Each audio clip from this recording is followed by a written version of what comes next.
First pitch coming at you right after the break.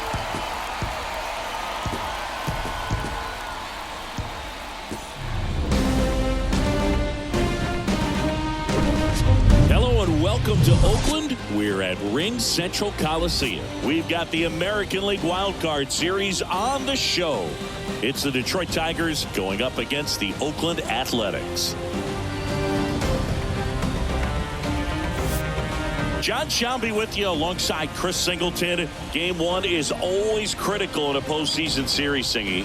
Yeah, and this is when you love having home field advantage, Boog. If you capture game one, you're full of confidence that you've got a chance to ride that momentum for the rest of the series. And on the visiting side, starting pitching is always the big key in a game like this to kick off a series. Yeah, you need a strong performance on the mound. That's the #1 way to cancel out the home field edge we just mentioned. Power pitcher. He's going to speed you up with the fastball velocity, and out of his hand will explode the breaking ball. Very difficult for hitters to keep that front side closed and hit the ball the other way because they know if they're not ready to pull the trigger, the fastball will beat them. And now the center fielder, Sam Crawford. That pitch in for a strike, and the series is underway.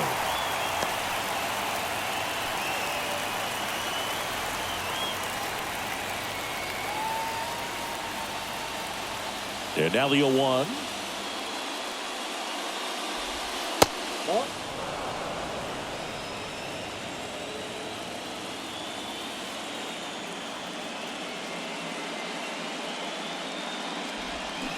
Swings through that one.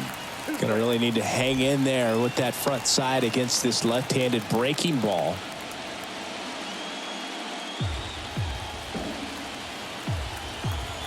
And a ball and 2 strikes. Fights it off. He'll see another.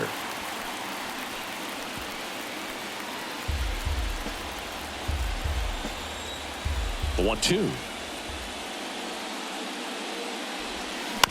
Fouled off the plate. They'll do it again.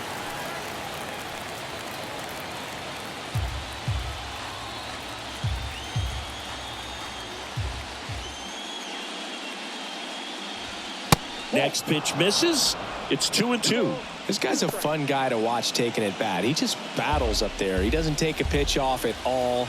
Makes it so difficult on the pitchers out there. You can tell they get frustrated with how long it takes to put him away. That one drifts inside.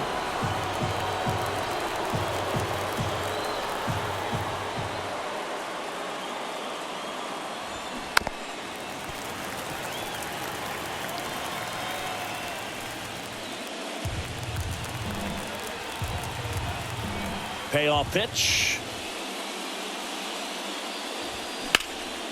In the air, left field. Jackson trying to get there. Makes the catch for the out.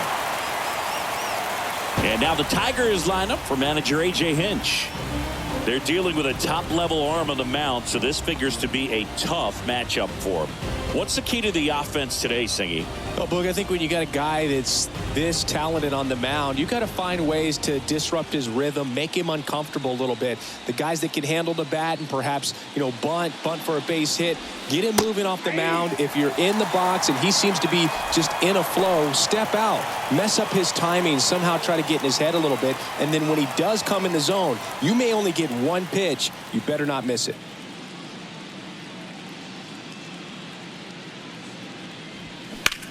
In the air, right side. Rains in position. Drops into the glove. And there's 2 down.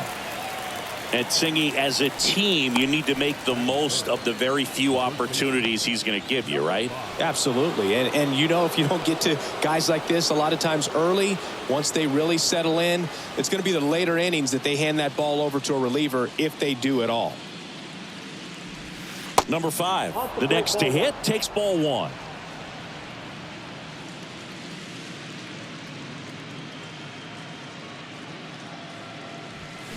There's a strike.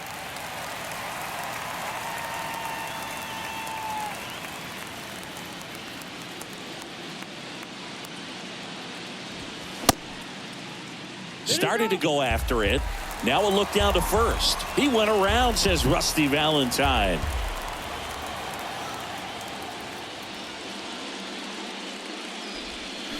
And down on strikes he goes.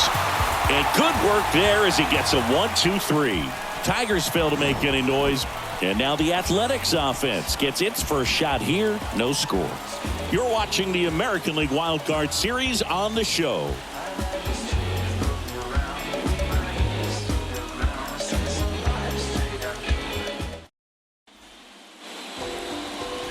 Back here at the ballpark, our starter in this one, Justin Verlander.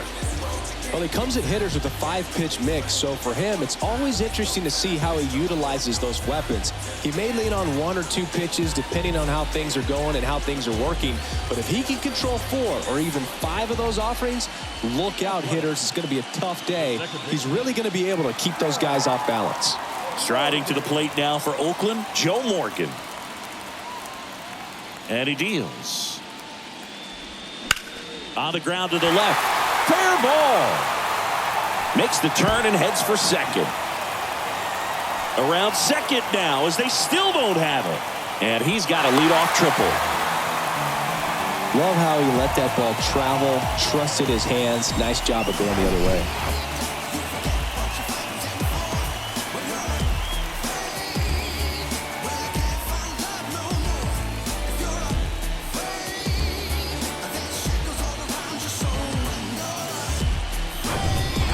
Mickey Cochran up next for the A's. Known for his rocket arm behind the plate. That's in there. That's strike 1. This would be huge right here if they could get on the board and be the first ones to score in this one with the home field advantage. Get that crowd behind you and just intimidate the opposition a little bit more. And fouled off. Chris, when you look at Justin Verlander, what makes him so good on the mound? Well, I would say in the prime of his career, the fact that as the game went on and he got deeper into his outing, he actually gained more velocity and became more crisp. So he was one of those classic pitchers that you said, if we don't get him early, we're not going to get him at all.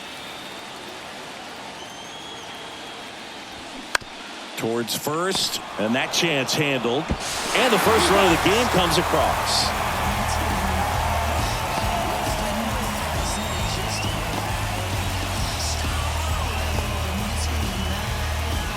Mad Dog Smokey up next for the A's. He is quite an athlete. I mean, you look around the other sports, basketball, football, you feel like he could thrive in one of those sports too. And it's fouled away. Well, they gave up on that pitch early, and it ended up staying in the zone. I'm sure he's kicking himself and would like that pitch again. Next one is off the plate. 1-1. Just missed with that backdoor breaking ball. If he gets a swing and miss or called strike, 0-2 count. Instead, it's 1-1. Look for him to go back to that pitch later in this at bat. Swings through that one for strike 2. Nothing but curveballs so far in the at-bat. Kind of makes it difficult as a hitter to know what to look for because you start wondering if he'll keep coming with it or if they'll try to speed you up. Pulls it in on the run. And there are 2 outs. And time now to check out the A's lineup. The sluggers in this lineup might not be too happy about the fact that the wind is blowing in today, Chris. Yeah, and you hear pitchers talk about how good it feels when the wind is at their back. And for hitters, you almost feel like beyond just the pitcher coming at you, you've got this other force coming against you. So important to try to get on top of the ball in terms of hitting line drives, maybe really hard ground balls with a good exit velocity that'll get you a base hit because it's very frustrating. You just hit one on the screws, think it's going to go out of the ballpark, and a guy is camped underneath it in front of the warning track. Swings and misses. That's strike 2.